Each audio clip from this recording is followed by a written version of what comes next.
প্রিয় দেশবাসী, সাবধান হন, সতর্ক থাকুন, অন্যকেও সতর্ক করুন।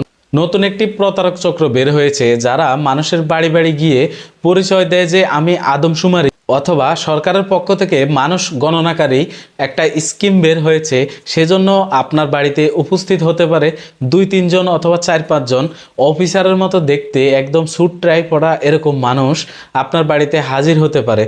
তারা আপনার সাথে গল্প করতে করতে জিজ্ঞেস করবে যে আপনার বাসায় আপনার ছেলে মেয়ে কয়জন, আপনার বাসায় কে কে থাকে, কে কোথায় থাকে। আপনার সাথে কথা বলতে বলতে যদি তারা ঘনিষ্ঠতা করতে পারে, আপনার বাসার ভিতরে ঢুকতে চাইবে। যদি একবার কোনো মতে তারা আপনার বাসার ভিতরে ঢুকতে পারে অথবা আপনাকে বাসায় একা পায়, তাহলে আপনার সর্বস্ব লুট হয়ে যেতে পারে।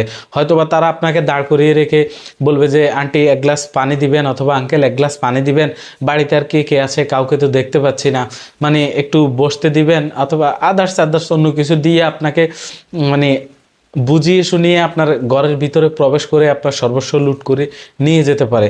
অহরহ এরকম ঘটনা ঘটতেছে। সুতরাং এরকম কোনো কথা বলে যদি কেউ আসে, তাহলে অবশ্যই তাদেরকে আপনি বাড়িতে ঢুকতে দিবেন না।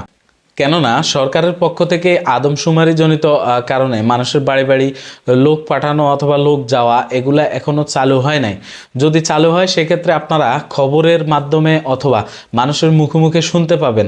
যদি না শুনতে পান, এরকম মানুষ যদি আপনার বাড়িতে গিয়ে হাজির হয়, তাহলে অবশ্যই তাদের থেকে সতর্ক থাকবেন। প্রয়োজনে জাতীয় জরুরি সেবা 999-এ ফোন দিয়ে পুলিশের সাহায্য চাইবেন। যদি আপনার মনে হয় ওই ব্যক্তিগুলা ফ্রড অথবা আপনার সাথে চালবাজি করতেছে অথবা আপনাকে কোনো কিছু বুঝাচ্ছে যে আপনি মানে বুঝে তাদের গলে যান, তাহলে যথেষ্ট প্রমাণ থাকলে তাহলে আপনি 999-এ কল দিয়ে পুলিশের সাহায্য নিয়ে অবশ্যই তাদেরকে ধরিয়ে দেওয়ার চেষ্টা করবেন।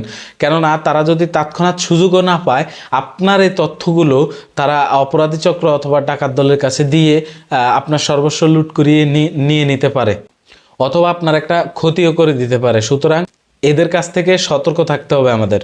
অথবা আপনার সাথে কথা বলতে বলতে তারা একদম সরকারি যে ফর্ম টর্ম আছে, এগুলো অনলাইন থেকে ডাউনলোড করে প্রিন্ট দিয়ে আপনাকে বুঝাবে যে এটা এই মন্ত্রণালয়ের কাগজ, এটা ওই মন্ত্রণালয়ের কাগজ।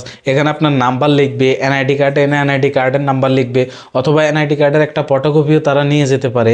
আপনার সমস্ত ডিটেলগুলো লিখে তারপর আপনাকে ফাও একটা সিগনেচার করতে বলবে।